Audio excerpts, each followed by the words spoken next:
So without further ado, let me introduce Erik Johnston.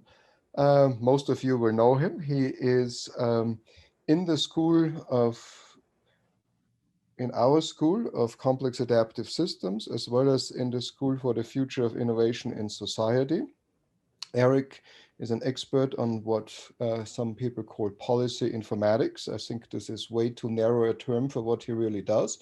He is basically studying issues of governance, of how our systems work, of how innovation in those systems work, and how we can increase participation of various stakeholder groups in a very overarching complex systems framework. This is why he is a central member of our school here. And today he will talk about how all of that connects to smart cities. And Erik, as you might also know, is a major affiliate also of the Decision Theater, which you can see from the background of his screen. Or are you actually sitting in the DT, Erik? I came to the Decision Theater. He is in the DT. So without further ado, Erik. Oh, Thank no, you. hold on. We haven't further Rules. ado. We are in a webinar mode, so if you have any questions, we will be monitoring the Q&A. Please put it in here. And at the end of this talk, if you raise your hand, we can allow you to talk. So those are the rules of engagement here. Okay, Erik. Thank you very much. My plan is to go for about 45 minutes and then take questions. And as someone noted, they are looking at my email, but that is actually the design of my presentation. And so a quick note on format is I put everything into an email because the talk is not meant, the text of the talk is not meant to be visible during the presentation. The focus should be on what I'm talking about, as well as the visuals that I share with you. But I can easily share with you this email, which has all the material, has the background information, and this should serve as an invitation for future conversations or other ways of collaborating. The focus of what I want to talk about is I want to talk about what it means to create a culture of smartness. And so how do we focus our intention on creating a community that internalizes smartness is a set of principles and behavior that does three things. It promotes discovery, deliberation, and understanding. And when we think about smart cities, you might not think about these terms, but we believe that it requires a process of play, curiosity, humility, and empathy. And I'll explain that through a series of examples. But let's start out a little bit with play. Almost everyone within the complex systems community is familiar with this model from NetLogo of ants. What you have in the middle is a home of ants, and they're going to go and search for food of one of three different clusters. And so we have 128 different ants going out, grabbing food, and as soon as they find food, they return home. Each of these ants is heterogeneous. They wander around randomly until they find food, and once they find the food, they return home directly. In the chart on the left of the screen, what you'll see is just counting down how quickly do they eat the food from the different piles. And when they return back home with food, they release a chemical behind them that allows for other ants to identify where the food might be. We'll give it a second for them to find the third pile. And you can see that the individual movements of each of the ants lead to the coordinated or emergent behavior within the colony of being able to secure and bring home the food within the area.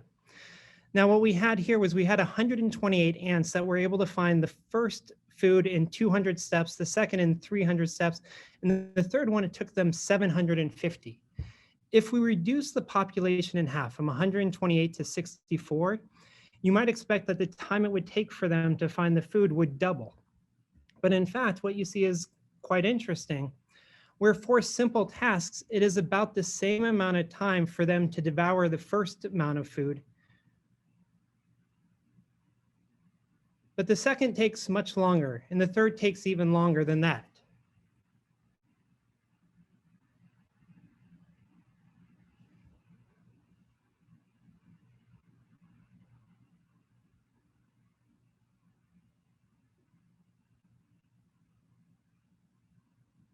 And what you're seeing is that with the complicated task, they're not able to build up the critical infrastructure necessary to coordinate their behavior in order to accomplish it the same way they were when they had more ants participating. If we're to drop this down by half again, down to 32, you're not going to get a doubling of the time, but you're going to see this similar pattern that it's a non-linear ability for them. They're still able to relatively quickly do the simple tasks, but the more complicated tasks now are out of reach. Oh, they got to the middle one.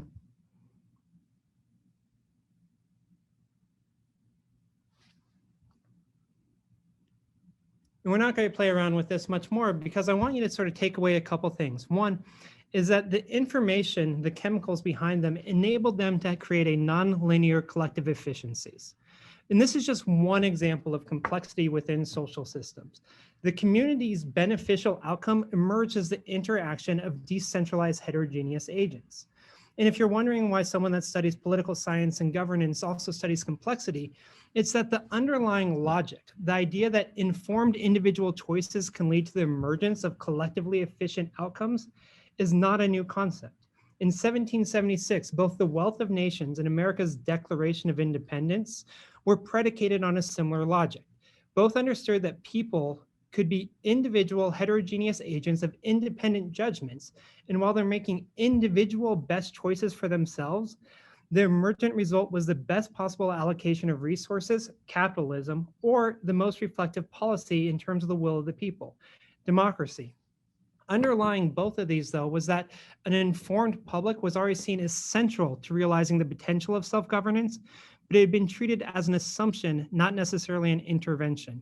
And I'll talk about how through a series of projects that we have within the Center for Smart Cities and Regions, we use information as interventions to allow for collectively organizing around shared challenges or shared projects.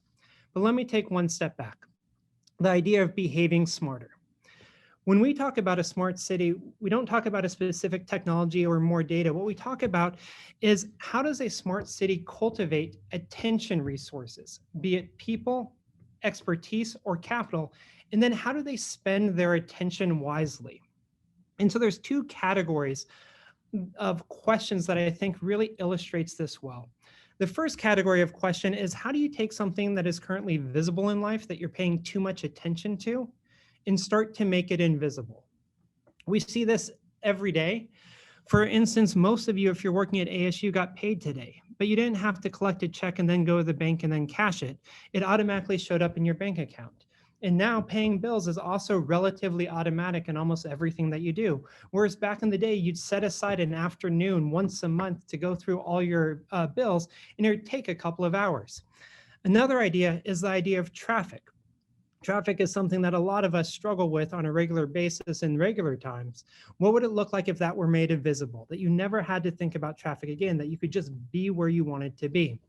A third one is the idea of supply chains.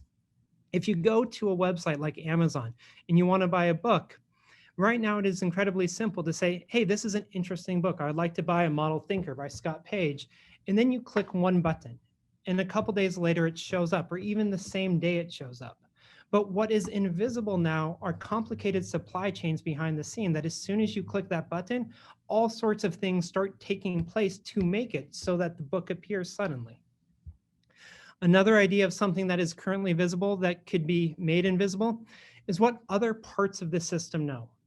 The room that I'm sitting in now is the decision theater, and one of the types of activities that we have here is what we call Convergence Workshops, where we identify groups of people that are trying to solve the same type of problem. In this case, heat vulnerability against sort of hot weather in Arizona summer. Identify the different people that are working within different parts of the system and invite them to participate in sharing the information they have, the data that they have, the challenges that they're facing, and how they're trying to influence the system. A lot of times people are making a good effort at part of the system, but are completely unaware of the other parts of the system that are also trying to address the same types of problems. So by making visible or by making invisible what parts of the system do they need to know, that they can just say, I will put forth my effort and it will be integrated, is a way of creating a smarter system. And one of my favorite examples of this, if you're a type 1 diabetic, is the amount of time, energy, and attention that you have to put into insulin regulation on a regular basis. What would it look like if you never had to think about the amount of insulin or glucose within your body ever again? And so one of the projects that we were working with the Robert Wood Johnson Foundation was a collection of people that created an artificial pancreas that was able to automatically detect how much insulin did they have and regulate what they needed to do. It took something that demanded a lot of their attention on a regular basis and put it into the background so they didn't have to think about it as much. So that's one category of problems that we try to address, which is taking something that's invisible, something that's visible and making it invisible. The flip side is, what is the category of things that are currently invisible that we should be making visible? What are we not paying enough attention to? Some examples of this are, in order to address the pay gap, how do we make visible how much different people make? And that was one of the biggest things that has led to this sort of recognition that there is a gap between different groups of people and how much they make. 2 days ago, we just had Fair Pay Day, which was the recognition that there is a disparity between men and women and how much they make. What about water or air quality? You guys might have heard about the challenges that were happening within Flint, Michigan. And here is a map of the United States that looks at the quality of water within every single different county. In Flint is red, which is understandable. The water there is not good in the slightest. But what's worrisome is, how is the water where it is that you live? There's Detroit. And it takes a second to scroll out. We just passed Oklahoma.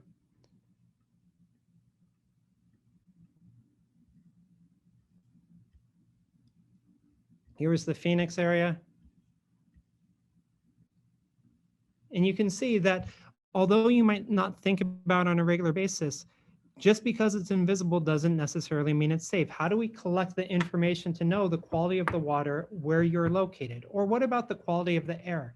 How good is the air that you're breathing right now? One of the projects that we had with the citizen science group SciStarter was looking at a community within Arizona on the Boulder Ridge that was built next to a working mine. And they were convinced that the air quality from the mine was causing them to have extra respiratory distress within their community. And so what we did is we worked with the community to set up a series of air quality sensors to be able to detect in real time what was the quality of their air, to determine whether or not the big explosions that were happening with the mine were correlated with their feelings of breathing distress. And what they discovered was, it wasn't the explosions from the mines, but it was the trucks going in and out on the unpaved roads that were kicking up dust, which was the source of the distress that they were feeling. But it allowed for them to discover for themselves, what is the air quality that I'm feeling, where is it coming from, and how is it affecting sort of how we're breathing on a regular basis. Another example of this is the idea of opioid overdoses. For years, opioids were a silent killer within the United States, until they started to map it and to understand that there's a tremendous amount of opioids that were proliferating specific communities. But what was interesting was, the first people to discover this were the morticians, the people that actually had to record the causes of deaths in certain areas. And they were noticing they were more often putting opioids than ever before, but they didn't know who to tell. And then people started to map this and started to recognize that there was this huge overlap in terms of the amount of opioids within a system, as well as the deaths that were occurring. And then when they made it visible, they started to understand and get tools and a language to figure out how to address this specific type of problem. Other things that we can make visible is possible futures. What are the different ways that we could respond in the next 2 to 3 years to build back better after COVID? Or what about more challenging concepts like inequities in justice, or inequities in vulnerability? Or what happens if we can make visible within a room or a community or a city the amount of empathy that exists? And in fact, this is one of the NSF grants that we've been working on for a while. And we backed into our research on empathy while we were part of a team building an interactive simulation around the idea of governance of the Chesapeake Bay. The Chesapeake Bay is a large body of water that serves 7 states and is an incredibly difficult thing to govern. And so, working with the University of Virginia, we created a simulation that allowed for over 1,000 people to simultaneously play in different roles for weeks at a time to project alternative futures for the Bay. And so if you were a participant, you were asked to take on the role of either a farmer or a policymaker or a real estate developer or a crab fisherman. Now, because it's an agent-based model and we want to understand that it was valid in some way, we asked the farmers within the area, the local community, could you play as a farmer within our simulation to determine whether or not it was accurate? And so when we reached out to the local farmers, we were caught off guard when they just flat out refused to participate in our simulation. Their underlying logic was that every time they had interacted with the university or government, the end result was that they were told that they need to change their behavior. So from their perspective, it was them against everyone else, and they were doing just fine. So they felt no need to participate. And it took months to years for us to build up relationships with the farmer, but eventually we got them to agree to participate. After playing with the simulation, they agreed that the choices that they made in the game of which crops to farm, how much fertilizer to use, and when to harvest were reasonably similar to the choices that they made every single month. And then once confident in their own role in the simulation, we asked them to play as a crab fisherman, their perceived natural enemy, because the crab fishermen regularly complained that the fertilizer from the farms were affecting the harvest from the crab fishermen. And so within a few short rounds of playing within this other role, their insights were amazing. They told us things like, I now see why the crab fishermen have been complaining about our fertilizer runoff, but there's a simple solution. If we could coordinate our planning with their harvesting, we wouldn't have this problem. What had changed was that instead of seeing the crab fishermen as an enemy or a threat, or this being a zero-sum game, they empathized with them as another legitimate part of the system. And now they could find that there were common solutions to a shared problem. Another way of saying this is that they were seeing them, that previously they were seeing themselves as competing teams, neither to play offense or defense, but now they saw themselves as this part of the same community that shared a common fate that depended upon the health of the Bay. Now, one quick sidebar is that the concept of empathy is used by many people in many different ways, and most of the time it's loaded unfairly with a notion of weakness. So as scientists, we wanted to test that claim. As part of the National Science Foundation grant at a controlled experiment in the decision theater, we found that groups with higher levels of empathy are more likely to collaborate, more likely to share resources, and that the individuals and groups will receive greater earnings, and perhaps most surprisingly, empathetic groups were more likely to protect themselves from individuals that tried to take advantage of them. A well-developed capacity for empathy and kindness became a deep form of strength. And so how do we understand the role of empathy opens up new models for practices and collaborations. And here's just a couple of papers that we've recently published in the Academy of Management, looking at the role of empathy in managing non-hierarchical structures, or what is the role of empathy in terms of getting people to understand people going through disasters like what we're seeing with the tornadoes in Alabama, as well as how does the empathy lead to behaviors of collaboration or proactively giving different types of resources and support to those neighbors. Now, throughout this talk, I want to use a running example of a project that we developed at the Decision Theater, which is behind me, and I know that you cannot see it at all. But over the past few years, we worked with the Arizona Board of Regents on the Achieve 60 initiative. What this initiative is that by the year 2030, Arizona has a goal that 60% of all adults will have some sort of post-secondary education. And when they came to us, they said, we want to understand the different ways that we can achieve that goal and what are the trade-offs associated with it. And our response was, we would love to work with you, but we want to have an innovative model of collaboration on this project. And so there's three sort of things that we have in mind that we'd like you to agree with. The first is that we'd like to spend half of the money building the model, but we'd like to spend the other half of the money on developing relationships of people that are going to use the model. The second thing that we want is we want you guys to make a time commitment to build with us this model. And so show up every couple of weeks and be curious about what's possible here. And the third thing was we don't want you guys to be the only ones using this model. Education, of course, requires many different constituents to participate. So as we're building this, we want to have an inclusive process that invites multiple people to help us think through what might be possible, what needs to be included, and what values should be considered. So let's take a step back. As we think about smart cities, we also need to think about who we include and how do they succeed. And so if we were to give you guys, the people that are listening today, a challenge of how do you reduce heat vulnerability in Arizona, I guarantee you that everyone would have something of value that they would add. But the question is, who actually does participate in improving the community in these very tangible or specific ways? One of the projects that we have with the National Science Foundation is looking at who uses civic technologies like Boston's 311 project. 311 is a civic technology like 911, but for non-emergency situations. So if you see a pothole, if you see graffiti, if you need your street cleaned from snow, you pick up 311, dial it, and hopefully it will activate city services.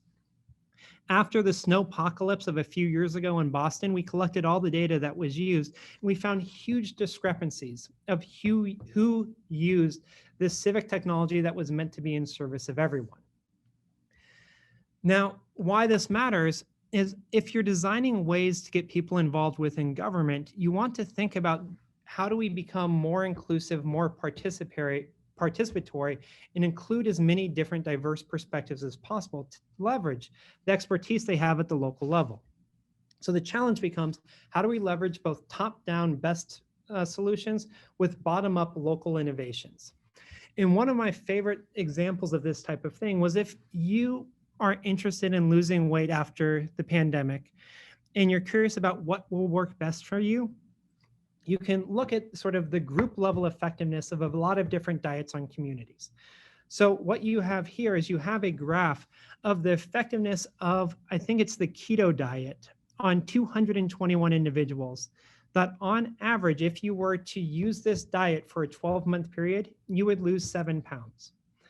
But when you look into the details, you see a very different story. That yes, on average, people lose 7 pounds, but that the individual response to this diet is incredibly diverse. How would it change your reaction to participating here if you knew which one of these 221 participants you actually were, and that you could see your location across multiple different types of diets? And so although something might work well for the general population, a lot of times we have a question of, well, how can we create the conditions that allow for us to discover, does it work for me, under what conditions, and how much is it going to work for me, given the different alternatives that exist? A second example of this is who is asked to actually solve problems like heat vulnerability. This is a problem that a centralized government could respond to. Arizona, if it wanted to, could invest billions of dollars and create a heat-safe environment. But they don't do that. It's not one of their major priorities, and there's other uses of their money that they have prioritized. But there are collections of individual groups and agencies that are trying to create safe spaces within the summer. And so one of the projects led by David Handula and Joshua Erberger a few years ago was to try to map out these different cooling centers and water providers within Arizona, and to give them a situational awareness of what is happening within their region and how can they better respond. And so this was a simple agent-based model, but it was a participatory agent-based model where Joshua went out to each one of these different cooling centers and just said, are you located at the right place? What times are you open? And is this sort of an accurate reflection of sort of where you are and your times of operation at different times of the day? And he mapped this according to a 1 hour a week cycle that showed the heat of the day and the hours of operations. And one of the things that happened was, as he played this for them, you saw these sort of blue dots turn on at 9 o'clock in the morning, and then at 5 o'clock, almost all of them shut off, despite the fact it was still near the hottest part of the day. The heat providers recognized, wait a minute, it doesn't make sense for us all to close at this time of day. And I'm also noticing a clustering of where we are located and huge gaps in terms of where we're located. Can you put me in touch with the other blue dots so we can help coordinate our behavior? This was a very interesting dynamic, because we never went into them and said, you guys are poorly organized. You need to change your times of operation. You need to change where you're located. What we did is we provided them the information. and said, look at where you're located and how you help the overall system. And then they were able to self-regulate their own behavior to coordinate with other parts of the network and create better services and better optimization of what they provide. We wrote this up in terms of the intentional use of information to enable self-governance. Along these lines, in terms of who participates, is who gets to frame the questions that exists. And so when it comes to a couple questions before I get into the Board of Regents project, one is that learning answers without learning questions produces a kind of ideology in which everything is already settled, in which contingencies appear as necessities, in which social constructs appear as natural inevitabilities, and in which everything is what it is, nothing more or nothing less. Which is a long way of saying, if you can get them to answer the wrong questions, it doesn't matter what their answers are. And so there's a big push right now of how do we become more intentional about the types of questions that are being asked.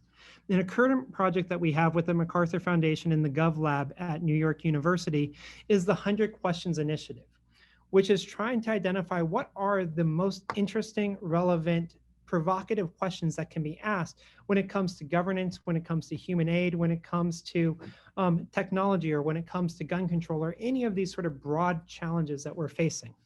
And this is a current active project if you want to participate.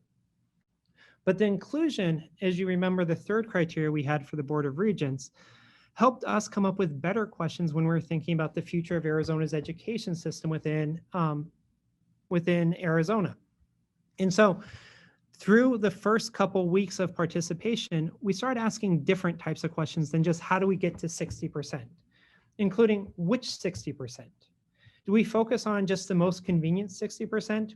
Do we think about the most equitable 60%?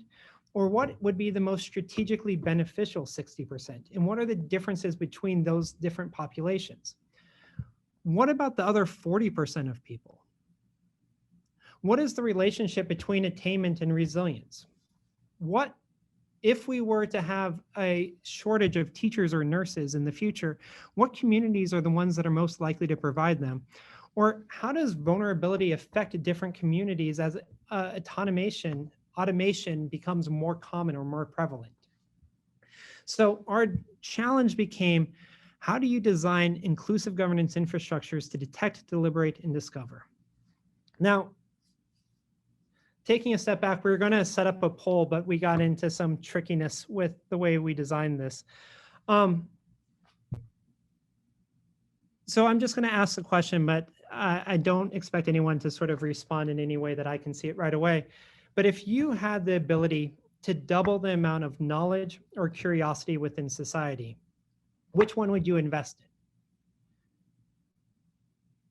in? And from using this poll many times in the past, the type of answers that I would expect us to do is the vast majority of us would likely say that we would like to have more curiosity in society than a doubling of the knowledge within society. But most of our systems are designed to create knowledge and not designed to create curiosity. And so this is strange in some way because we're witnessing a shift where certainty of knowledge is being rewarded over accuracy of knowledge. And this is particularly unfortunate because at its core, curiosity is a vulnerability of knowledge. It is being comfortable wondering what might be instead of demanding that we are sure we know what actually is. And one of the challenges that we've addressed a lot with the decision theater is how do you get the powerful to be curious when for most of their life they've been rewarded for being certain? And so let me give one example and then I'll talk about the method that we use at the decision theater. And the example I want to give is Proposition 104. A few years ago, the city of Phoenix needed to decide how much to invest in transportation infrastructure for the next 30 years, so until 2050. And before our center became involved, the city's best case scenario was a continuation of the existing sales tax of 0.4%. Now, a tax is neither a good thing nor a bad thing, and it can only be judged within context. A well-designed tax invests money of the public to create a good that otherwise they could not be created independently, and a poorly designed tax squanders the resources and trust of the public. Now, we were invited before we actually intervened to attend a 3-hour committee meeting, and it was fascinating because the conversation ended up focusing for the entire 3 hours on whether or not there should be free Wi-Fi on buses. And of the 35 people of the committee, it was dominated by only a couple of them. And so to help the citizen committee on the future of Phoenix transportation discover what's best for Phoenix, our team created an interactive information environment that created the opportunity for them to discuss different budget priorities and to see the immediate consequences of their choices for the total 2050 transportation budget. Subsequent meetings about funding revealed priorities, and if they wanted to keep the tax the same, they did not get a light rail expansion. If they wanted to reduce taxes, they had to cut services or maintenance. And if they were willing to increase taxes, they could see how that would improve infrastructure and the modernization of transportation in Phoenix. I want to be very clear about the ethics of this, that our objective was never to steer the committee toward a particular outcome, but it was to get them to be curious about what if options informed by the best evidence. At the end of the day, the committee ended up deciding to nearly double the transportation tax for the next 35 years, which was an increase in over $13.5 billion over the city staff's expectations for the transportation investment. And this was our high-tech intervention, is that we took the group of 35 and we broke them into 7 groups of 5, allowed them to participate in informed conversations where every major player from the city was in the room. So if they had any questions about what was possible or why we were doing anything, they could immediately ask an authoritative source. What she's holding up in her hand is light rail expansion with a map that shows exactly where it is. And on the back of every single one of these cards is how the numbers were calculated for the cards. The other thing that we had is this very simple board that showed different levels of funding in different options, where purple were different service options, where you could have 24-hour service versus a dusk to dawn service versus an 8-hour service versus a 12-hour service. And each of those were scaled proportional to how much they were likely to cost. One of my favorite anecdotes from this situation is this little blue dot in the middle is free Wi-Fi on buses. As soon as they saw that in context with the overall budget of what was being asked, everyone thought it was a good idea. It took 30 seconds and they moved on to the points of contention that surprised them, like how often do we have to repave streets? A hidden warning is this ended up being incredibly successful. And the 3 main people we were working with the Department of Phoenix all got doubly promoted. And so not just promoted to the next level, but promoted to the level after that. And so when we tried to participate in the execution and implementation of the Proposition 104, all of the people that we had worked with previously had moved on to other positions. And so we had to rebuild the relationship with the new people that were there. The other thing is that this was a very low-tech intervention. There's other more high-tech interventions that we have tested out of how do you use cooperative community behaviors with these types of information technology tools to influence the types of deliberations that people have to address these types of collective challenges, to build empathy, to allow people to understand systems, and to be more willing to collaborate and participate together. A quick ethics note as well is the responsible modeling aspect. That we, as people that are designing these deliberation spaces, should be in service of the problem, not our own specific agenda. As I mentioned, it didn't matter if we wanted the funds raised or lowered. We wanted informed decisions being led by the values of the people that were participating in the room. The approach that we have developed at the Decision Theater is something that we call focus stacking, which was a technique that, or a term that we borrowed from photography. The general idea is that within photography, you have to pick what your point of focus is, and then everything else within the picture becomes out of focus. So if I want to highlight something that is, at this part of the screen, the other parts become out of focus. If I want to highlight something that's in the foreground, the background becomes out of focus. But there is a technique that you take a series of pictures at different scales of focus and then put them together to create an entire image that's in focus. Now, when it comes to these different scales, the Decision Theater thinks about it as 3 different types of scales. One scale is actually a disciplinary scale. Lawyers see the world through a particular lens. Engineers see it through a particular lens. Social justice champions see it through a particular lens. People that focus on the environment see it through a particular lens. All of these are legitimate. All of them have a language associated with them. All of them have tools and ways and values of how they address problems. But a lot of times when you're dealing with questions like the education system, people will approach it with their own lens or their own tools. So focus stacking becomes a way of taking these different techniques or tools or communities and stacking them together so that you get more dimensionality to the conversations, as well as more tools, more data, more options that are possible. So multidisciplinarity is one scale. A second scale is the individual versus the family versus the community versus the state versus the nation. You might look at the type of research that you do. What is the most common scale for the agent that you look at? How do those affect the group above them, and how do they affect the subgroups below them? And so being able to work across those different scales. And a third type of scale, as I mentioned earlier in this talk, is different parts of the system that we all have influence at being able to affect where we are currently located, but the system as a whole is trying to respond to something. And so how do we get focus of the different parts of the system that can respond? Now, as we bring in these different perspectives, it's important to understand how to do this responsibly. And so some of the work that we've done previously is how do you manage the inclusion process as you're thinking about focus stacking or collaborative governance? And it's important to understand the costs and disposition of the people that are trying to participate. There is a big investment at Decision Theater about thinking of the process of authentically developing relationships while listening and also approaching situations with humility. Back to the Robert Ward Johnson project that I mentioned at the beginning about the artificial pancreas. It's a fascinating technology that community developed, and a lot of high-level people have wanted to come in and help solve their problems. But that community found that a lot of well-intentioned people were not coming with any humility.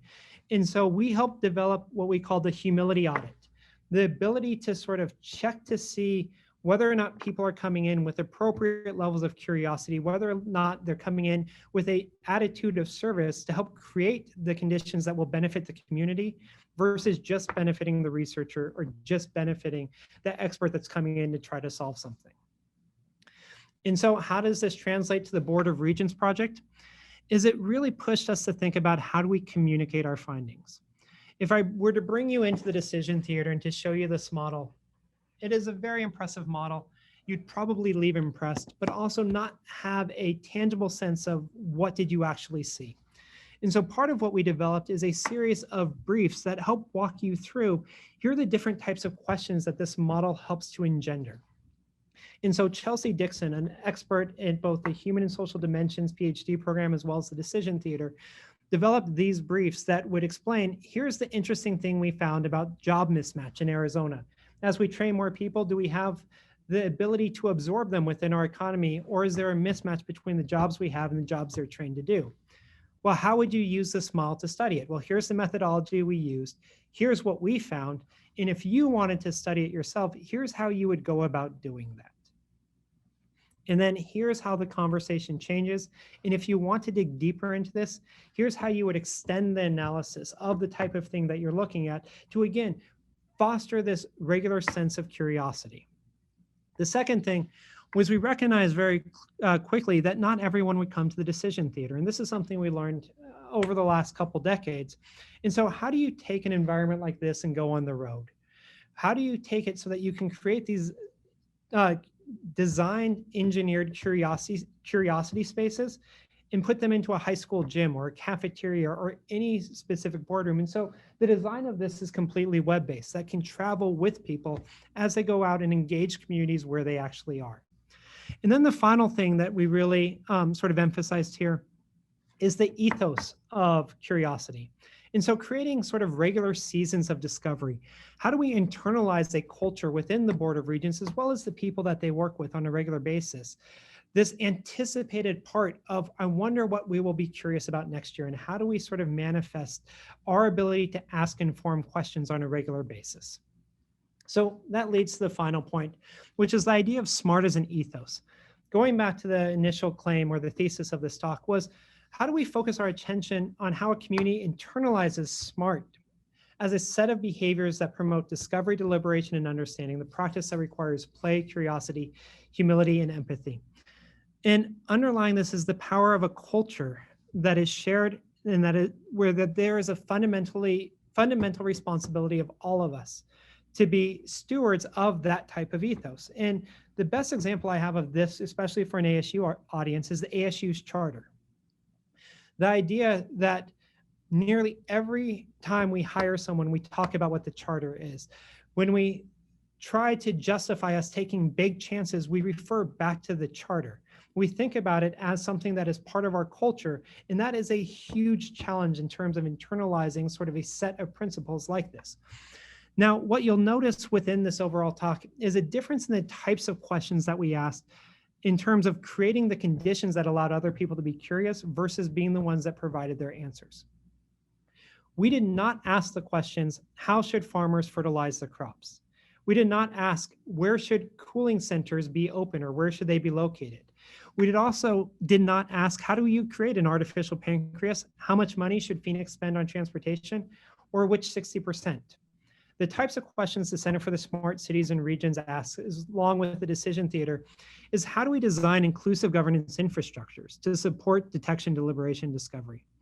How do we engineer societal transitions? What is the role of empathy and collaboration?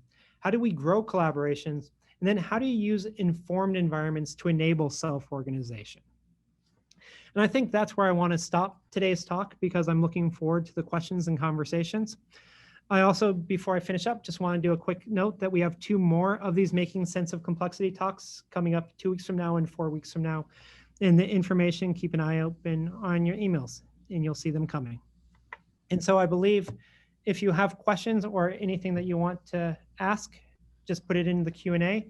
And if you want a copy of the talk, just send me an email to eric.johnston@asu.edu. Thank you guys. It's very weird to talk in this format. Well, thanks, Eric, for this fascinating overview of the many things that you are doing. The floor is open. Please use the Q&A, but you can also raise your hand and I can enable you to speak, we just found out. So to have more personal interaction, just to raise your hand, just use that button there and then I can allow you to talk. I can't raise my hand or type a question, but I do have a question about using the DT technology. Do you guys have some sort of methodology that you use to overcome the technophobia that a lot of people who are not in our privileged position would face when you, like, it's very, it almost can come across as confrontational when you throw a whole bunch of digital content at a person that's not accustomed to it? Yeah, and the expert sort of within that space is Margaret Henricks, who designs sort of series of ways to engage individuals as they participate here. And how do you build up the relationship and the trust that it is an authentic process that an individual's voice is being heard? So one of the processes that we regularly talked about when we were developing this type of model was the sort of regular interactions of how do you include someone's feedback the next time they show up, so that they can understand sort of the thing that they were curious about is now being represented within this environment and is now part of the broader conversation. And so it was an intentional design at sort of creating positive feedback loops, as well as I mentioned in that first section, half of the budget that we had for this was in developing and maintaining the relationships. So regularly we would go to where people were, hear about them on their home base and their place that they felt safe, and then bring the data in and integrate it sort of within this environment. Thank you. Thanks. There's any questions, please raise your hand using that button. If you don't want to type.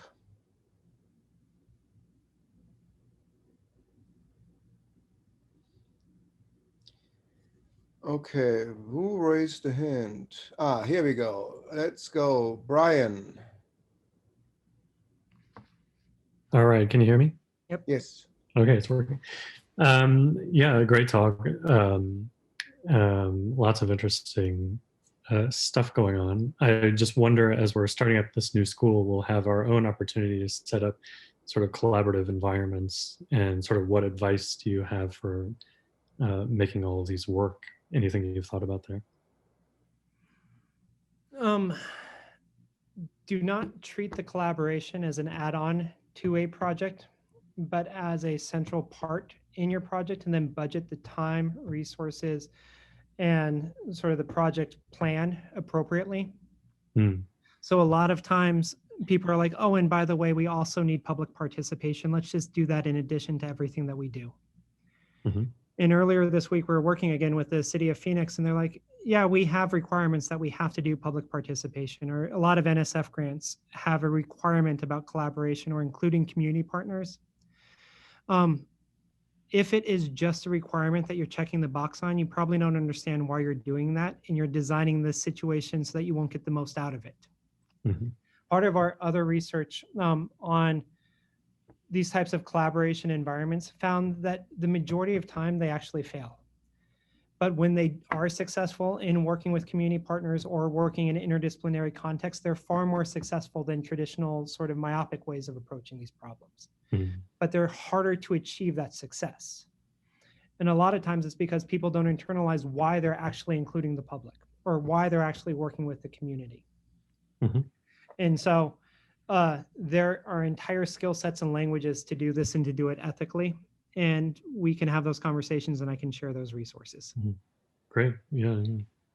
Thanks, Well, interesting. Brian. Chris, you had several points in the Q&A, but you can also talk now. I appreciate the opportunity.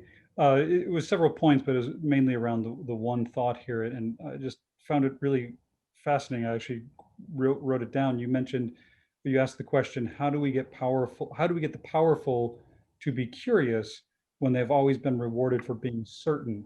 So as I heard that, how it resonated with me was that it implies there's an inflection point then within our complex systems, our schools, our governments, our private industry, nonprofits, all do exactly that. They reward people for certainty. How many politicians have been elected when their platform was, that's a great question, let's look into that, versus no, I've got the policy. So with the thought of how do we get the powerful to be curious, I'd be interested if what you're implying then is that there is this inflection point and maybe we need to relook at how folks are incentivized in these systems. Somewhat. And the reason why I say somewhat is I don't see them on a continuum. I don't see it as either they're curious or they're not. The approach that we took at Decision Theater, I call the Trojan horse approach, which is that if a policymaker is our intended audience, we invite them in as an expert to help them explain to us how the system works. And so, and we do it authentically. We're not trying to trick them in any specific way, but we say, if you want our help in sort of water management or responding to COVID or something else, please explain to us first how you see the system and what's happening. So we treat them as the appropriate expert that they are, but we put them into a situation that gets them to respond to questions that they might not have otherwise thought of. And in doing so, it gets them to think about different dimensions, different scales, different dynamics within a system that they previously hadn't sort of had to consider. And through that process, they can give us answers to it. They change their thinking and they leave without recognizing that we created the conditions that allowed for them to change how they think about the system. And so we've created or engineered sort of a process that is a non-confrontational process that allows for them or prompts them to think differently without ever giving us credit for, we will teach you how to think in systems. That's interesting. Would you say that that's scalable to conditions outside of say the Decision Theater? And I guess where my head is going here is I think about a city like Phoenix or a company like the one I work for. The mayor of Phoenix, it would be impossible for that individual to be an expert in all of the things it takes to run that city. Yet we as the voting public don't want to hear someone admit that. Even though we kind of know that, we don't want to hear them admit that. So I wonder, I guess my curiosity was, how do we scale this beyond an individual or a specific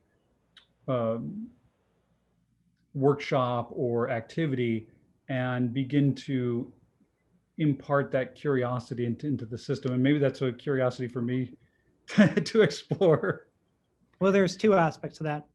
One is we reward people that are humble sort of in their approaches. And so I saw news articles yesterday after Biden's news conference of saying, these are things we haven't seen in a while in terms of humility and curiosity. But the second aspect of this, and let me give a concrete example in terms of vaccine hesitancy. One of the best ways to overcome vaccine hesitancy is not to try to convince people that they're wrong and that they need to get vaccinated, but is to ask them a series of questions to get them to articulate where their hesitancy is coming from, to get them to be curious about sort of what are the obstacles that are preventing them from actually getting vaccinated. And so I would sort of push that instead of challenging the knowledge someone has or challenging the perspective someone has, we become sort of more inclined to start with curiosity and to wonder how did they get to their conclusions. And in doing so, it's a different type of engagement. And I think the Atlantic a week ago or 2 weeks ago said the most likely way to get someone to overcome vaccine hesitancy is through curiosity toward where it is that they came from. Love it. That's brilliant. I appreciate that. That's a great answer. Thank you. Just on this last point, we did a study that about vaccine hesitancy and asked several questions to the sample that we used. One of them was, what would it take for you to overcome your hesitancy? And the answers in that direction go exactly what Erik is suggesting. They said, I want somebody to explain it to me who I trust, and I don't trust the politicians. So, but of course, it's basically then as a strategy to overcome this is to know what the concerns of people are and to carefully with somebody that they trust explaining to them what those are. Then you can overcome it. And this underlies one of the sort of main design principles that we have, which is people are far more likely to act on something if they were the one to discover the answer, instead of being told that this is how they should act. And so how do you create the conditions that allow for them to have this self-discovery? And that was what I wanted to sort of emphasize with this diet example, that if you were the one to discover your location on this and you had the tools and the pathways to figure out which one you were, you're far more likely to act on that information than if I were to tell you, this is a very good diet, it probably will work for you. Yeah, so Hassam has a question in the Q&A. Hassam, you can also talk now.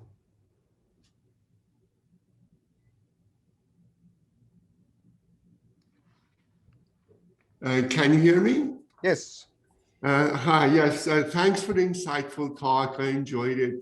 I'm just curious to know of your experiences into, what it took to create the agent-based models, you showed and described during your talk, especially, given that, the data sets I assume you got were complicated from multiple users and really different experts. It's good to know how you dealt with those difficulties or challenges. There's not a simple answer to that. I come from a school of modeling where simpler models in general are better if it helps to inform a dynamic or a situation. Within the decision theater and the education modeling that we have behind us, we use data as an invitation to collaborate. And so we would encourage people to share with us the information that they used and how did they use that information to make what types of decisions. And so then we could integrate the data if they were willing to share it with us into this larger model, and their way of thinking then became part of the broader conversation about how to do that.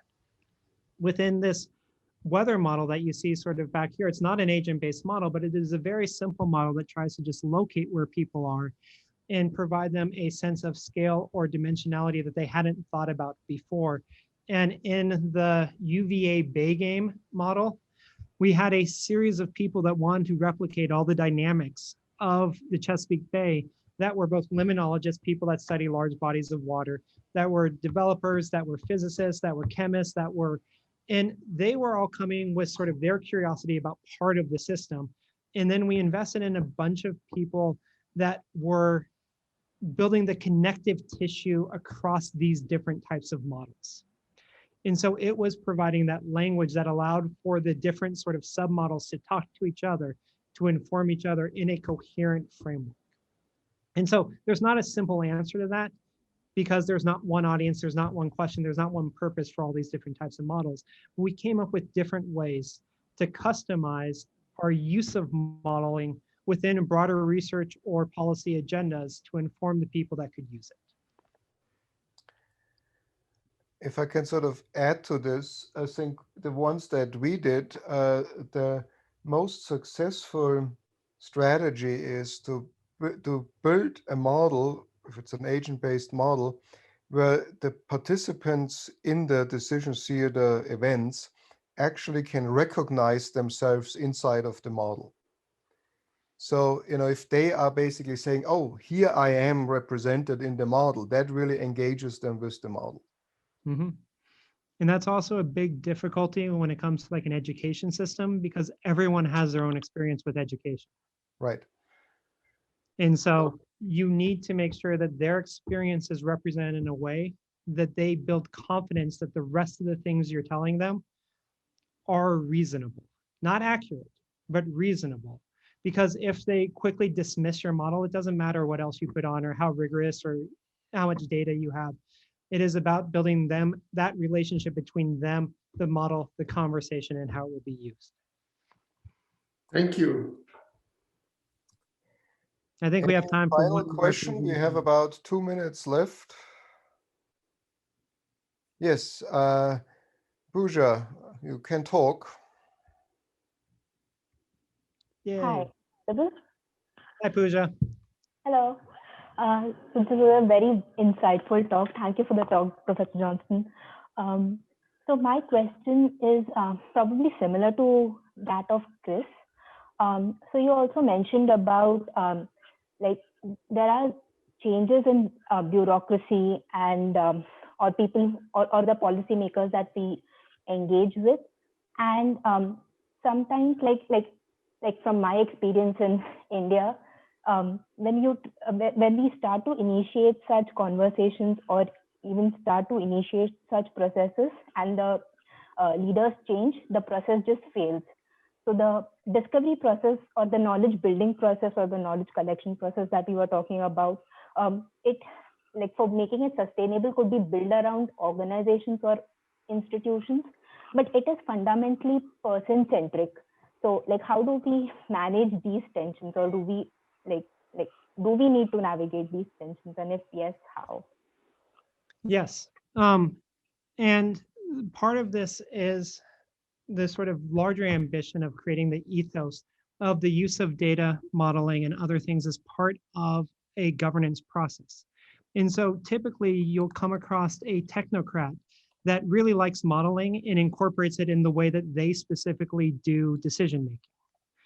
But when they leave, they take that process with them and it's not broadly shared. And so one of the things we tried to do with the Board of Regents is to create, again, this culture of the use of data within how they think about the design of education systems, and create regular seasons of discovery so that when one person leaves, it's not dependent on that one person, that it becomes a process that the community is looking forward to, like participatory budgeting or like these other participatory approaches, that it becomes the best way of deciding something within an environment, given all the other ways you could decide something. And so if someone were to come along and say, well, we just don't use that anymore, they would be seen as either deficient or just not using sort of all the tools that are available to them. And that would be more of a generational shift. But that really is, I think, an opportunity for the School of Complex Systems, or for the School of the Future of Innovation in Society, or for the GovLab at NYU, of how do you create cultures of data fluency in policy environments so that more people think in systems and use data as they justify their decision-making processes. Final question from Jeanette. You can talk. And I realize we've hit noon, and so it won't. I thank you. I don't understand the term season of discovery, and I'm wondering if that's just a lack of knowledge on my part, or if you have a description. Nope, that's an inside baseball term. And what I mean by that is a lot of times people would be participating within the modeling process and say, I'm curious about this. And changing the model, especially when it gets into this level, is a significant amount of time, energy, and effort. And so we'd come up with a way to table their questions to the next big iteration of the model. And so the season of discovery was next year we are going to tackle these questions. This year we're tackling these questions in this design change. Excellent. And so it was a way of just capturing at what point do we believe we can prioritize the question that you have asked. Thank you. Well, thanks everybody for the questions, and let us thank again Erik for this very stimulating talk. More to come along those lines. Stay tuned as the school is ramping up, and you will hear many more things of what we are doing. And join us again in 2 weeks when Derek will talk about innovation and the great acceleration.